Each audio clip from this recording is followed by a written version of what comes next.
Now, arita mahigala sa bidan na dutlan gyud taon si Secretary Manuel Bunuan.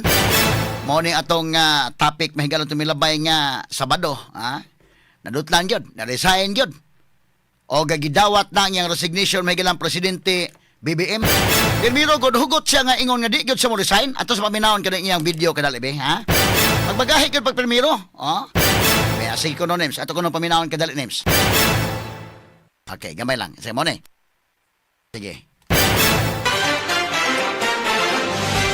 Magandang araw po sa ating lahat. Kumusta na po kayo? Alam ko po, hindi masyadong maganda ang ating naging karanasan sa sunod-sunod na kalamidad na dulot ng pagbaha sa maraming lugar, lalong na po sa Metro Manila. Ramdam ko po ang hirap ng marami sa ating mga kababayan na naapektuhan ng pagbaha. Tapos biglang nagkaroon pa itong issue ng mga substandard flood control projects. Hindi na po katanggap-tanggap ang substandard na paggawa, dinagdagan po ng mga nababalitaang guni-guni o ghost projects. Ang ating presidente, Ferdinand R. Marcos Jr., ang nakakita sa mga ganitong ghost projects sa kanyang personal na pagbisita sa mga kinalalagyan ng mga proyektong ito. Nakakasikip po ito ng dibdib at napakasakit pong tanggapin ang mga nangyayaring ito sa ilalim ng aking panunungkulan kahit ano po ang higpit at istrikto ng ating mga pulisya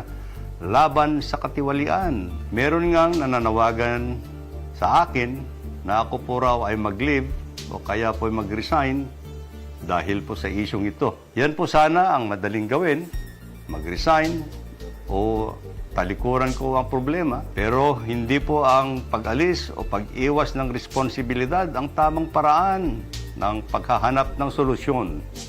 Sa akin po, tatanggapin ko ang accountability, pero tandaan po ho ninyo, hindi ko po kukonsintihin at papayagan ang anumang uri ng korupsyon na nangyayari. Kaya nga po, nananawagan tayo sa ating mga kababayan na tulungan ninyo po ang ating Pangulong Bongbong Marcos na puksahin ang maling sistema na ito na sumisira sa magagandang layunin at paglilingkod ng administrasyon. Hindi tayo papayag na lapastanganin ang sinumang tiwali sa DPWH, kontraktor o kahit sino pa ang maglustay ng pundo na nagmula sa dugo at pawis ng ating mga kababayan. Gusto nating managot ng dapat managot, makulong ang dapat makulong. Sa katunayan, may mga ilang aksyon na tayong ginawa para matugunan ng iba't ibang issue. Kagaya ng una, pagbuo ng Anti-Graft and Corrupt Practices Committee para sumbungan dito sa departamento.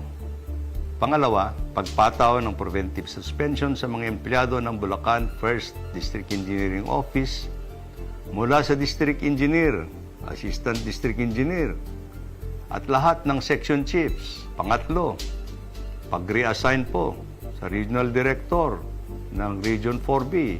Pang-apat po, pagpataw ng preventive suspension sa District Engineer ng Batangas 1st District Engineering Office na nagtangkang manuhol sa isang kongresista. Panglima, pag-reassign sa Regional Office ng mga Assistant District Engineer at lahat ng mga Section Chiefs ng Batangas 1st District Engineering Office.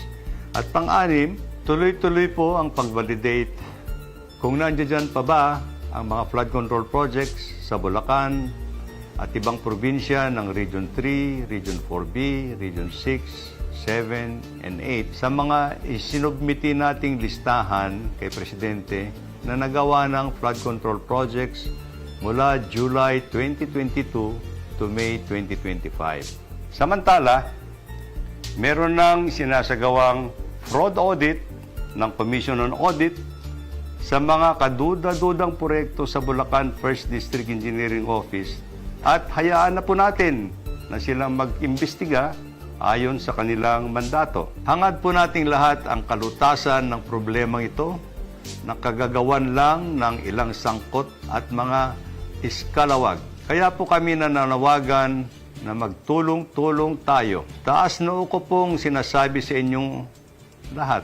Mas marami po ang matitino at mahuhusay na mga tao sa DPWH. Muli, Hinihingi ko po ang inyong tulong na matukoy ang mga taong sangkot sa mga katiwalian sa mga paggawaing bayan. Maaari po kayong magpadala ng mensahe at informasyon sa hotline 16502 o mag-email sa citizens_feedback@dpwh.gov.ph. Bayan po natin ito. Magtulong-tulong po tayo.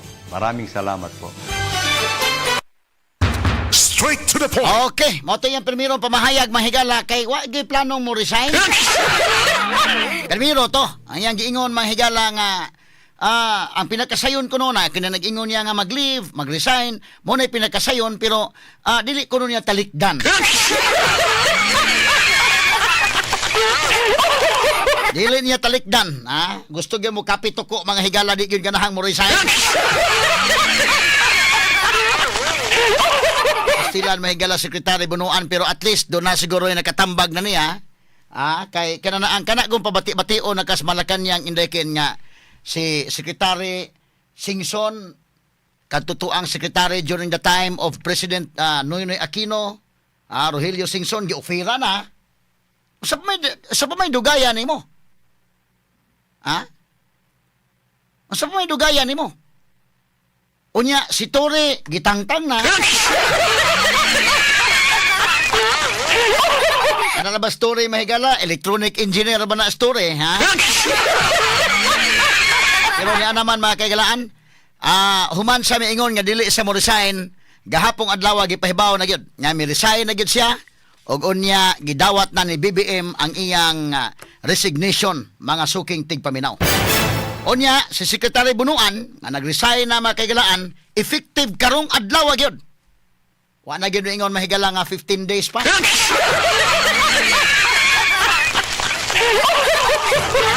Resign mo gani angayan nga buhaton ining Secretary Manuel Bunuan.